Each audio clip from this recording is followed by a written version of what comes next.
Rocío Salcedo y David Vázquez. Buenas tardes, bienvenidos al Rumbo de la Tarde. Miguel Guerrero. Buenas tardes a todos los miembros de aquí del panel, si esto es un panel, y a todos los amigos que nos siguen de lunes a viernes a partir de esta hora. Mira, hoy entra en vigencia un nuevo aumento de la tarifa eléctrica, estimada en un 9.5% de la tarifa, como parte de un plan de desmonte del subsidio eléctrico. ¿Por qué un desmonte del subsidio eléctrico? Porque el subsidio eléctrico es una carga muy onerosa para el presupuesto de la República. Se traga alrededor de entre 500 y 1.200 millones de dólares al año para pagar la energía que se pierde en las redes de distribución o se pierde por el robo de energía. Entonces, había que buscar de alguna manera todo esto. Y el ajuste de los precios de la tarifa eléctrica podría producir un volcán que al eruptar podría crear dificultades muy serias al gobierno dominicano. ¿Qué quiero decir con esto? Que si el gobierno eliminara de golpe el subsidio eléctrico, aumentaría de tal forma la tarifa eléctrica que sería prácticamente imposible controlar la reacción de la gente por el efecto que tuviera en el costo de la vida. Y yo creo que ese es un problema muy serio. Ayer decía, o antes de ayer decía, que entre noviembre, cuando comenzó el desmonte del subsidio eléctrico, la tarifa eléctrica ha aumentado según la categoría de consumo, comenzando de 200 kilovatios mensual, ha aumentado entre un 41 y un 50%. ¿Qué significa eso? Que las personas que pagaban 1.000 pesos en noviembre estarán pagando ahora 1.600, 1.500, quizás algo más, y los que pagaban 800, que era más o menos un promedio, estarían pagando a partir de ahora alrededor de 1.300, 1.400 y yo no sé cuánto más. Tú podrías decir que 500, 600 pesos de aumentos mensuales no significa mucho.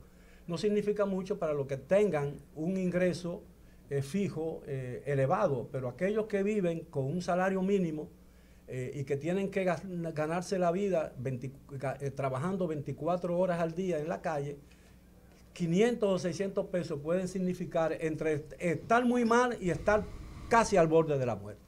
Y yo no quiero exagerarle eso, pero yo lo que creo es que esta es una oportunidad que el país tiene para tratar de hacer un esfuerzo que no ha podido lograr a lo largo de los últimos años, de lograr cierto concierto de voluntades con una finalidad, buscar un camino expedito hacia la solución de algunos de los problemas básicos del país. El gobierno ha sido muy exitoso en algunos casos, por ejemplo, y quiero citar el caso de la congelación de los precios de los combustibles, y lo ha hecho por una razón política esencial. Si el gobierno dejara que los aumentos del precio del petróleo se reflejaran en los precios de los derivados del petróleo localmente, aquí estuviéramos viviendo una situación muy delicada, una situación de orden público muy delicada. De manera pues que, y ustedes se pueden preguntar, ¿por qué no hace otro tanto con el tema de la tarifa eléctrica? Bueno, yo no creo que el presupuesto de la República dé para tanto, porque incluso ya con el congelamiento de los precios de los combustibles, posiblemente el gobierno dominicano esté acumulando o esté fabricando un déficit fiscal que en algún momento se va a reflejar en la economía dominicana. Yo quería solamente plantear esto porque creo que ha llegado el momento en que sigue una reflexión y que el presidente de la República se siente en su despacho. Porque el presidente, yo me imagino que en el despacho presidencial debe haber telaraña, porque no se usa. El presidente está asumiendo papeles fuera de su despacho que corresponden a ministros y a funcionarios de menor categoría, como presidir la inauguración de una sucursal de un supermercado y a Puerto Plata inaugurar un edificio que costó 3 millones de pesos. Estoy poniendo ejemplos similares a lo que estamos viendo. Yo creo que es un momento, el país está viviendo un momento muy difícil y los aumentos de precios se van a reflejar en la situación económica y social del país y llegado el tiempo de que el gobierno llame a la oposición para buscar salidas conjuntas a los problemas que estamos confrontando. La rivalidad política no puede seguir dominando el espectro político nacional. Mire, el tema que usted mencionó de que el presidente casi no para en el Palacio, y es porque está escogiendo temas que a él no le corresponden porque para eso hay ministro. Y yo estuve hablando ese día con una persona que me estaba mencionando eso mismo y yo le dije, lamentablemente, él debe de tomar una decisión y quitar y poner ministros que no estén haciendo su función, porque para él es el presidente, él no tiene que estar obteniendo el cargo de un ministro que está entonces, está ocupando un puesto que el presidente es que está asumiendo la responsabilidad de ese ministro.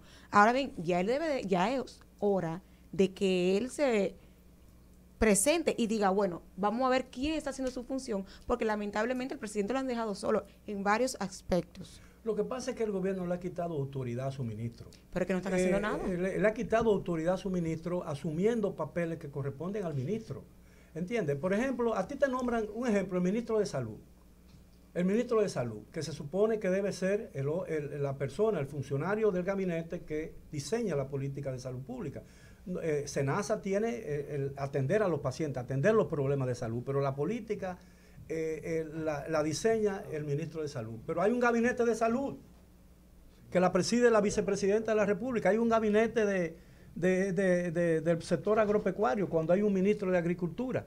Hay un gabinete del turismo que lo preside el presidente, también, teniendo un ministro que a juzgar por sus actuaciones parece uno de los miembros más valorados del gabinete. Y deja entender que cuando el presidente se asume un cargo, o sea, de cualquier posición, sale mejor que cuando el ministro está haciendo su labor. No, o parece, a diferencia de los demás. O parece muchas veces cuando un presidente asume el papel de un ministro, le está diciendo al país que el ministro no funciona. No funciona, es lo que exactamente. Sí. Entonces, bueno, yo lo que entiendo que ahora en agosto ya debe de mover la mata, como dicen, y buscar funcionarios que sí hagan el trabajo y que realmente el presidente ya se ponga a hacer lo que a él le toca. Bueno, yo, a diferencia de ustedes, voy a asumir la misma posición que doña Miriam Germán con respecto a unos temas a los cuales se le inquirió, se le preguntó. Yo no voy a hablar de eso. Yo quisiera tratar un tema un tanto diferente, pero que es preocupante. Yo quiero iniciar leyendo lo que dice el artículo 4 de la Constitución de la República. El que tenga una Constitución, que la abra en el artículo 4, para ver si nosotros podemos algún día entender lo que ocurre en este país, para ver si algún día este país se aproximará a lo que es una nación, a ver si algún día a alguien se le ocurre dejar de ser pagado o lo que sea por los intereses que tenga, dejar de representar intereses y atender al interés nacional. Dice el artículo 4 de la Constitución: gobierno de la nación y separación de poderes. Ese es el epígrafe de ese artículo. Gobierno de la nación y separación de poderes. ¿Qué es lo que define el sistema político que vivimos? El gobierno de la nación es esencialmente civil, republicano, democrático y representativo.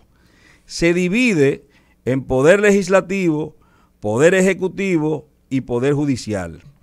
Estos tres poderes son independientes en el ejercicio de sus respectivas funciones.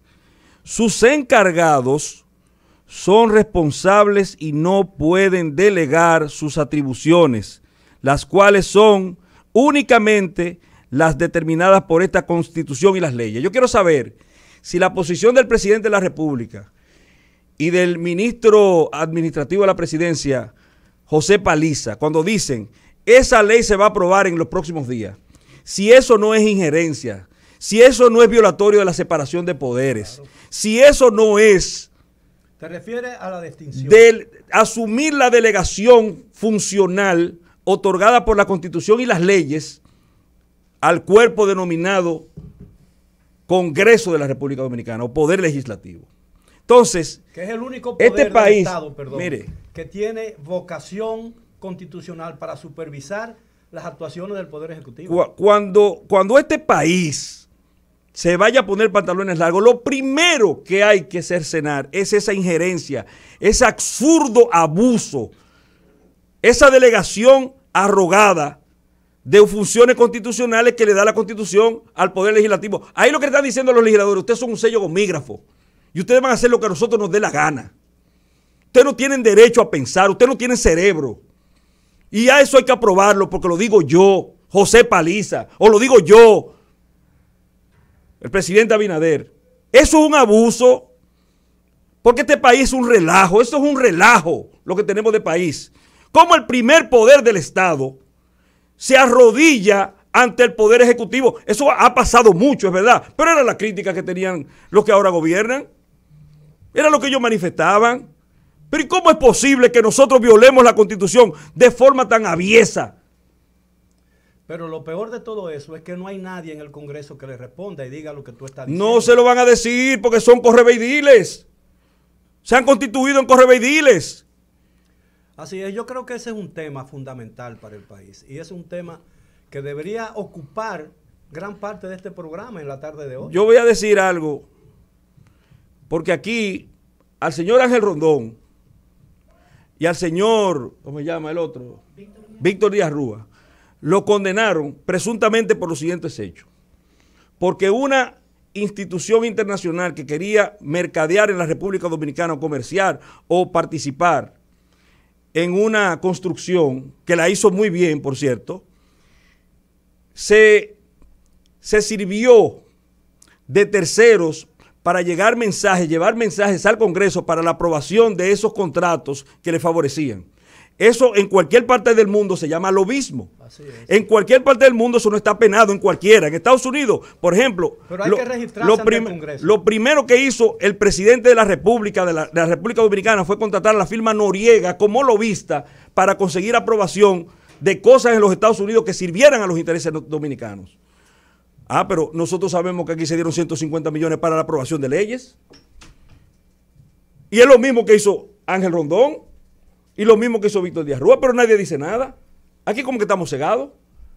Pero yo quiero saber cuál es el interés que tiene el presidente de la República y el secretario o el ministro administrativo de la presidencia con que se apruebe ese mamotreto de ley que no aporta nada a la República Dominicana y que no tiene necesidad de que se produzca. Tú te refieres, porque no lo ha mencionado, al de extinción de pero espérese, a mí no me preocupa.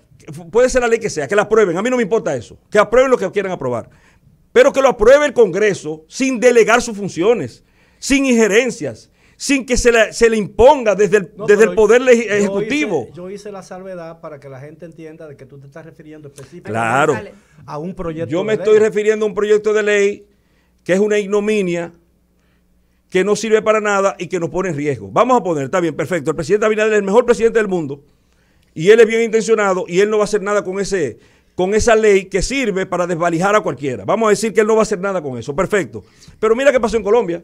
En Colombia tienen esa ley, ahí fue que se inició todo. Pero en Colombia ahora llegó Petro. Los colombianos están asustados, los ricos colombianos están asustados ahora con qué puede pasar. Entonces, en ese nivel de zozobra es que quieren poner al país. Está ocurriendo lo mismo en Chile. Está ocurriendo lo mismo en Chile. Entonces, es muy probable que estén, ¿cómo es que se dice con la guillotina? Afilando cuchillo para su propia garganta. Afilando cuchillo para su propia garganta. Porque no tiene, lo primero es que no son abogados penalistas. Lo primero es que no saben de lo que están hablando. Aquí hay muchísima gente hablando de ley de extinción de dominio, que dicen de las bondades, pero no saben absolutamente de nada de lo que están diciendo. No saben, por ejemplo, que se lleva de paso, de golpe y porrazo, los artículos 40, 44 y 69 de la Constitución de la República. Pero yo te he dicho que en ese caso tú estás en minoría. Yo estoy en minoría porque a los demás le están pagando para que digan o le están incentivando con otras cosas para que digan. Pero lo cierto es, ¿dónde ha estado la discusión sincera respecto a esta problemática y la necesariedad que tenemos nosotros como nación de acudir a un instrumento normativo que no aporta absolutamente nada? Ahora, a mí no me importa, oiga, vuelvo y le digo, que lo aprueben como aprobaron la ley de lavado de activos, que en 5 días se aprobó, pero que lo hagan, pero con eso lo único que demuestran es que son flagrantes violadores del artículo 4 de la Constitución, que Paliza no lo respeta, que no lo respeta el presidente y que no lo respetan todavía peor, que no tienen conciencia de su papel, de su rol, los legisladores. Pero déjame decirte algo, el Congreso tiene un récord muy lamentable contra sí mismo, porque que debilita el aprecio que el público tiene sobre el Congreso y que además no le hace honor a la confianza que los electores depositaron en ellos al escogerlo. Y te voy a poner un ejemplo de cómo el Congreso viola sus propias leyes y le pasa por alto a las decisiones que él mismo toma. La ley de seguridad social, que yo he insistido mucho en ese caso. La ley de seguridad social está basada en 3 principios básicos. Única ley, no puede haber más de un sistema de seguridad social, universal y obligatorio. Universal porque abarca todo el universo nacional. Y obligatorio porque todos estamos obligados a pertenecer a ese sistema. Lo primero que hizo el Congreso, después que lo aprobó, con esos 3 principios básicos, es decir, lo primero que hizo fue que se excluyó y formó su propio sistema de seguridad social, un privilegio sobre las personas que lo eligieron. Entonces, los senadores y diputados tienen un sistema de seguridad social que el resto de la población no tiene. Pero lo hicieron ellos mismos, don Miguel. A mí lo que me preocupa, tiene. No, pero... Deme un segundo solamente. No, lo que quiero decir es... Lo hicieron para sí. Bueno, está bien, pero eso significa de que... No, pero eso es un delito grave porque claro, están legislando en provecho propio. Perfecto, pero no eso, pero eso es mucho, pero eso es mucho peor que tú legisles por imposición de otro. No, claro. Eso es mucho peor. Porque, o sea, está bien, mira, te robaste todo eso, te robaste el Congreso. Perfecto, lo hicieron para ti. Lo hicieron para ti. Pero doblegarse, no respetar la Constitución, no respetar la separación de poderes. Señores, eso viene desde el iluminismo de la humanidad. Pero tú lo estás diciendo, viene de hace años y en un día, en 2 días, no lo van a quitar. Pero eso era la gente, no lo van a pero eso era la gente que es criticaba que eso. Lamentablemente el sistema tiene años así y de la noche a la mañana no se va a arreglar un sistema que hace tiempo. ¿Qué hacemos, pero debemos de ir paulatinamente, cambiando esa mentalidad. Y así como tú estás exigiendo de la forma como ellos están legislando, así es que nosotros tenemos que comenzar para que ellos vayan cambiando. Los precedentes, hay un concepto que se llama precedente, que es lo que sienta en el derecho. El derecho. Es decir, aquí yo siempre he dicho que no necesitamos tantas reformas, porque las reformas no han servido para mucho aquí. En ningún sentido. Aquí lo que hace falta es 2 jueces que sean fieles al derecho en mayúscula, ¿no? El derecho como doctrina. Sí. Y que respeten las leyes. Y que le tengan y que respeten la posición que ostentan. Eso solo pasa en San Francisco de Macorís. Sí, exactamente. Ahí hay muchos jueces que hacen cuando eso. un juez diga esto es así por encima de la voluntad porque la ley lo dice y yo respeto la ley, aquí comienza a cambiar el sistema judicial. Comienza a cambiar, no va a cambiar de la noche a la mañana, pero ese ejemplo de un juez, alguien lo copiará claro. Y después seguirá y se hará una obligación. ¿Puedo corregirle algo? Sí. Eso en el ideal es lo correcto. En un mundo ideal es lo correcto. Lo que pasa aquí que ese juez da la decisión, se apega a la ley y lo sancionan. Bueno, está bien. Y el otro aprende, el otro aprende que no debe respetar la ley porque lo sancionan. Bueno, al único juez que sanciona es el juez que respeta la ley. Está bien, pero yo te voy a decir porque vivimos en el mundo de Bizarro. Vivimos en el mundo de Bizarro. De que lo bonito es feo y lo feo es bonito. Pero yo no me voy a cansar. No, pero lo que te quiero decir es que el problema es que haya gente que aparezcan jueces, como aparezcan fiscales, como aparezcan funcionarios del gobierno y como aparezcan presidentes de la República, que sean fieles a sí mismos, a sus ideales y que digan, yo estoy dispuesto a pagar cualquier precio por lo que tengo que hacer. Yo voy a decir lo otro para salir rápidamente para que el grupo de amigas que está allí. No, porque hoy es viernes de inclusión. Hoy es viernes de inclusión para que venga David también. Pero yo quiero decir lo siguiente también. Hay una serie de, ¿cómo que se dice eso? Un tejemaneje en las redes sociales con respecto a una foto donde aparece el expresidente Fernández conjuntamente, subida, claro está, por el precandidato presidencial Abel Martínez. Y he visto tantas posiciones, algunas tan risibles, que de verdad me apena mucho que eso así ocurra. Entre esas, bueno, yo voy a decir lo que yo pienso primero. Yo creo que cuando uno es lo suficientemente grande, debe entender que las diferencias muchas veces son en términos ideológicos y no personales. Que usted puede coincidir en un lugar, tomarse una foto, y eso no implica más que simplemente un acto de cortesía. Ellos son adversarios, no enemigos. Exactamente, un acto de cortesía. Pero la gente le da todo tipo de lectura. Mira, lo que pasa es que él quería mandar un mensaje. Mira que Leonel le dijo o fulano le dijo. Son amigos en términos personales, que se encontraron, coincidieron en un lugar, se abrazaron, se tomaron una foto, y eso es lo que nosotros debemos tender a tener, valga la redundancia, dentro del ambiente político de la República Dominicana. Mira, cordialidad lo que pasa política. es que con el tiempo, en la vida política, se ha manejado ese tipo de cosas así. Mira, eso de que es lo cuando que- tú quieres mandar un mensaje, tú haces eso. Mira, Y eso por es lo que divulga en su así. libro autobiográfico, el expresidente francés Giscard d'Estaing llama actuación sin crispación. Y él habla de eso, de que cuando le tocó ir por primera vez a España como presidente de Francia, fue homenajeado en el Palacio, no de la Moncloa, sino en el Palacio de Versalles, que es la sede del rey, que es el jefe del Estado. Y le correspondía al jefe del Estado homenajearlo. Y dice él que en esa reunión se encontraban todos los representantes de las diferentes corrientes del pensamiento político español. Manuel Fraga, que había sido de extrema derecha, que había sido funcionario de Franco, Felipe González, que emergía como el líder nuevo del PSOE, Santiago Carrillo, presidente del Partido Comunista, Carmen Ibarrúa, la famosa pasionaria, y que toda esa gente intercambiaban opiniones ahí como verdaderos amigos, a pesar de su diferencia política. Claro. Y él decía en su biografía, cosa que a mí me sorprendió, porque estamos hablando de Francia, la tierra de las luces, ¿no? De la Revolución Francesa que cambió el mundo. Él decía que eso era imposible ver en Francia.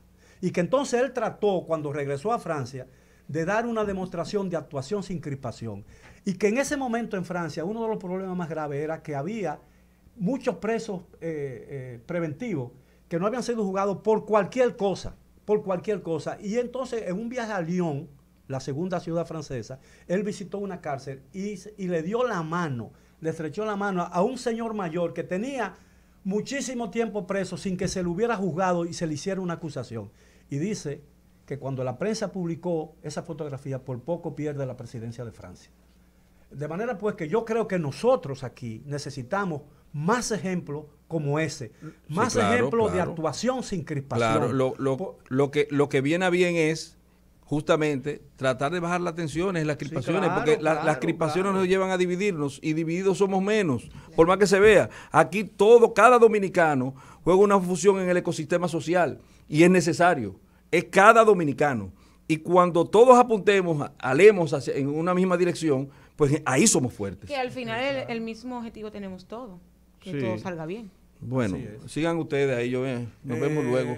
Déjenme llamar al segundo grupo. No, sí, que venga, porque hoy tenemos nuestro compañero de los viernes, David Vázquez, que es invidente, como ustedes saben, suele ocuparse o dominar o tener la voz cantante en esta última media hora de los viernes, y eso nos ha dado la oportunidad a nosotros, gracias a él, de conversar con gente que tiene limitaciones físicas, no limitaciones mentales, como los videntes, las personas que no se pueden mover por su propio cosa, que necesitan silla de ruedas, y son gente normales que han logrado superar sus limitaciones y conquistar el mundo. Lo que muchos de la gente que somos normales, que somos supuestamente normales, no encontramos grandes y no encontramos difíciles. Porque esa gente suple su debilidad material con una fortaleza interior increíble.